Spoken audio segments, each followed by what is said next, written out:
মেয়ের চালাকি যখন মা ধরে ফেলে। ও মা, আজকে একটা আমাদের বিয়ে বাড়ি পড়েছে তো? হ্যাঁ, বিয়ে বাড়ি আছে তো একটা আমাদের আজ। শুনলাম নাকি যে বিয়ে বাড়িটা পড়েছে তাদের নাকি অনেক টাকা।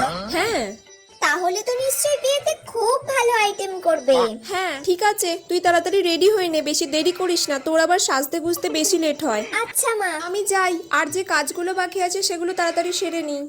A few moments later. তুই এখনো অব্দি জামা কাপড় পরিসনি, রেডি হসনি? আমি তো এই শাড়ি পরতে যাচ্ছি। না মা, আজকে আমি যাব না, কারণ কালকে এক্সাম আছে তো, আর এক্সামে কম নাম্বার পেলে গার্জিয়ান কল করবে বলেছে সবার। আচ্ছা, তাই আমাকে পড়তে হবে মা এখন ভালো করে। এই মোবাইলটা আমি নিয়ে গেলাম, মোবাইলটা থাকলে তোর কনসেন্ট্রেশন নষ্ট হবে না, সেই কারণে আমি তোর মোবাইলটা নিয়েই চলে যাচ্ছি। নে নে, তুই তাহলে ভালো করে পড়াশোনা কর এখন। আমি যাই, আবার না হলে দেরি হয়ে যাবে আবার আমাদের যেতে। যা তেরি, মা মোবাইলটা নিয়ে চলে গেল। এবার আমি রাহুলের সাথে কিভাবে কথা বলবো? সব প্ল্যানে জল ঢেলে দিয়ে চলে গেল।